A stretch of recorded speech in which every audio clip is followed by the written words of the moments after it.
नमस्कार दोस्तों, आज की घटना बड़ी इंटरेस्टिंग होने वाली है। वीडियो में अंत तक जरूर बने रहिए।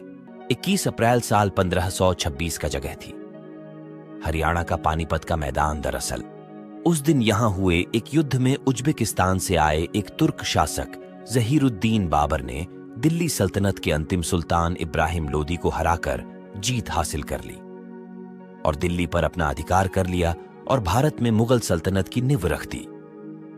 इसके बाद बाबर ने कभी भी पीछे मुड़कर नहीं देखा और जल्द ही संपूर्ण भारत पर कब्जा कर लिया। दोस्तों, आज तक मुगलों की कई पीढ़ियां भारत पर शासन कर चुकी है। मुगल कालीन भारत बड़ा ही शक्तिशाली बन चुका था।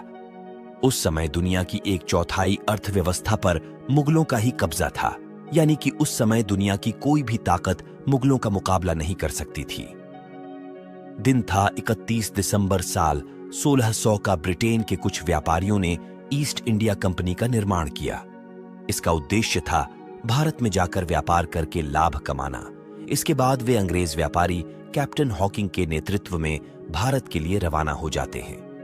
तारीख 24 अगस्त 1608 को वे समुद्री मार्ग से आकर सूरत बंदरगाह पर अपना पड़ाव डाल देते हैं। इधर भारत में उन दिनों मुगल बादशाह जहांगीर का शासन हुआ करता था।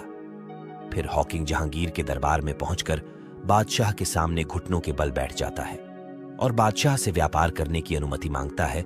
जहांगीर इनको पहली बार पुर्तगालियों, डचों एवं फ्रांसीसियों के कहने पर मना कर देता है, जो कि अंग्रेजों से पहले ही भारत आ चुके थे। दोस्तों, आप जानते हैं कि अंग्रेज जोड़ तोड़ और कूटनीति में माहिर थे। साल 1615 में अंग्रेज व्यापारी सर टॉमस रो जहांगीर के दरबार में फिर से जाता है। इस बार वो जहांगीर को ब्रिटेन से लाए हुए कई तोहफे भेंट करता है और वे उनसे व्यापार करने का लाभ भी बताता है। इस बार अंग्रेजों को व्यापार करने का शाही फरमान दे दिया जाता है। इसके बाद अंग्रेज सूरत, मद्रास, मुंबई, कोलकाता और पटना में फैक्ट्री स्थापित कर देते हैं। दोस्तों, धीरे धीरे भारतीय बैंकिंग और यहाँ के व्यापारी भी अंग्रेजों से करीब आने लगते हैं। इन फैक्ट्रियों के आसपास बड़ी बड़ी बस्तियां बसने लगी। जहां पहले अंग्रेजों का मकसद केवल व्यापार करना था, वही अब वे यहाँ की राजनीति में भी हस्तक्षेप करने लगे थे। अंग्रेज सोचते थे कि भारत में यदि उनको राजनीतिक पकड़ मिल जाए तो उनके लिए व्यापार में और अधिक प्रॉफिट मिलेगा। उधर ब्रिटेन के राजा जेम्स प्रथम ने भी 1670 के दौरान ईस्ट इंडिया कंपनी को भारत में उपनिवेश स्थापित करने की छूट दे दी। इन सब को देखते हुए अंग्रेजों ने साल 1986 में मुगल बादशाह औरंगजेब के खिलाफ जंग छेड़ दी थी। मुगलों की विशाल सेना के सामने अंग्रेज टिक नहीं पाए और वे इस युद्ध में बुरी तरह से हार जाते हैं। युद्ध में हारने के बाद अंग्रेज औरंगजेब से अपनी भूल के लिए हाथ जोड़कर माफी मांगते हैं। वही भविष्य में दोबारा ऐसी गलती नहीं करने की कसम खाते हैं। औरंगजेब भी व्यापार शुल्क से हो रहे लाभ को देखते हुए अंग्रेजों पर Rs 15,000 का जुर्माना लगाकर माफी दे देता है। इधर अंग्रेज समझ चुके थे कि यदि जंग में जीतना है तो फूट डालो और राज करो की नीति का पालन करना होगा। इसके बाद अंग्रेज कई सालों तक मुगलों के विरोधियों को अपनी ओर मिलाते रहे। साल आता है 1707, औरंगजेब की मृत्यु हो जाती है। दोस्तों, औरंगजेब की मौत के बाद कई मुगल बादशाह आते हैं, लेकिन वे पहले के बादशाहों की तुलना में बहुत ही कमजोर सिद्ध हुए। इस कारण मुगल दरबार में नित्य नए संघर्ष होने लगे। अंग्रेजों ने मौके का पूरा फायदा उठाया। दरअसल इसी दौरान मुगल बादशाह फारूक शेख अंग्रेजों के लिए एक शाही फरमान जारी कर देते हैं। इसके तहत एक सालाना रकम के बदले अंग्रेजों को पूरे भारत में बिना किसी टैक्स के व्यापार की अनुमति दे दी जाती है। अंग्रेजों ने शाही फरमान का खूब दुरुपयोग किया। बंगाल के नवाब सिराजुद्दौला ने इसका विरोध किया। इसी दौरान साल 1739 में पर्सिया के राजा नादिर शाह दिल्ली पर आक्रमण कर देता है। तत्कालीन मुगल बादशाह मोहम्मद शाह नादिर शाह का सामना नहीं कर सके। इस युद्ध में वे बुरी तरह से हार जाते हैं। इधर नादिर शाह ने दिल्ली में खूब मारकाट की। कहा जाता है कि इस दौरान उसने 70 करोड़ की धन संपत्ति के अलावा बेशकीमती कोहिनूर एवं रतन जड्डित मयूर सिंहासन लूटकर पर्सिया ले जाता है। इससे मुगल बादशाह की बहुत बेइज्जती होती है। दोस्तों, इस घटना से मुगलों को बहुत नुकसान उठाना पड़ा, लेकिन दक्षिण में स्थित मराठा और ईस्ट इंडिया कंपनी को बड़ा फायदा हुआ।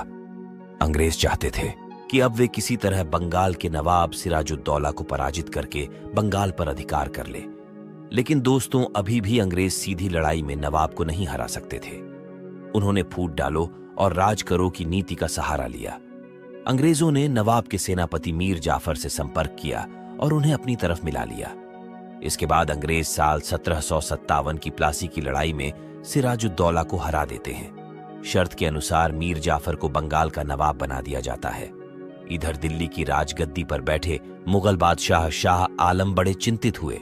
साल 1759 में उन्होंने मराठों से संधि कर ली। इसके 2 साल बाद के साल 1961 में नादिर शाह का जनरल अहमद शाह अब्दाली फिर से दिल्ली पर आक्रमण करने के लिए आता है, जिसको रोकने के लिए मुगल और मराठा दोनों ही उससे भिड़ियच जाते हैं। इस युद्ध में मराठों की बुरी तरह हार हो जाती है।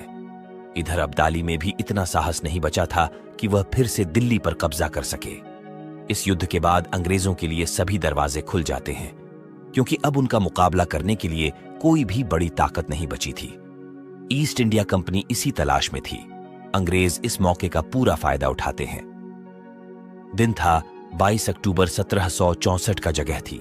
बिहार का बक्सर जिला कैप्टन मुनरो के नेतृत्व में अंग्रेजी सेना एक साथ मुगल बादशाह शाह आलम द्वितीय, बंगाल के नवाब मीर कासिम और अवध के नवाब सुजाउदौला की संयुक्त सेना को हरा देते हैं। दरअसल ये अंग्रेजों की बहुत बड़ी कामयाबी थी। इसके बाद उन्होंने मुगलों से बंगाल, बिहार और उड़ीसा के दीवानी अधिकार हासिल कर लेते हैं। बाद में अंग्रेज बची हुई अन्य ताकतों को अपनी नीति से कब्जे में कर लेती है। चाहे दक्षिण में मराठा हो या फिर हैदराबाद के नवाब, सभी को अंग्रेजों ने अपने अधीन ला दिया था।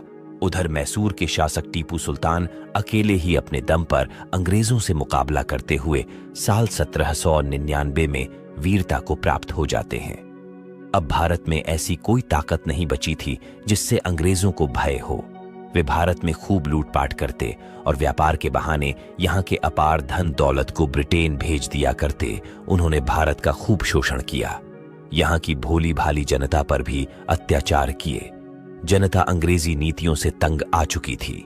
आखिर 1857 साल में अंग्रेजों के खिलाफ बड़ी क्रांति हुई थी, लेकिन अंग्रेजों ने इससे भी दबा दिया था। और इसके बाद अंग्रेजों ने अंतिम मुगल राजा बहादुर शाह जफर को बंदी बनाकर रंगून भेज दिया। इस दौरान मेजर विलियम हडसन क्रूरता की हद ही पार कर लेता है। वह बहादुर शाह जफर के सभी 18 राजकुमारों को बेरहमी से कत्ल करवा देता है। जहां पर यह घटना हुई, उस जगह को दिल्ली में आज भी खूनी दरवाजे के नाम से जाना जाता है। आखिर एक लंबी क्रांति के बाद 1947 में अंग्रेजों को भी भारत से भगा दिया जाता है और 15 अगस्त 1947 को हमारा देश आजाद हो जाता है। तो दोस्तों, कैसी लगी मुगल वंश के खात्मे की कहानी? आपका इस विषय में क्या कहना है? कमेंट बॉक्स में कमेंट करके जरूर बताइए। मिलते हैं ऐसे ही एक और अगले इंटरेस्टिंग वीडियो के साथ। हमारे चैनल को लाइक, शेयर और सब्सक्राइब करना न भूलें। धन्यवाद।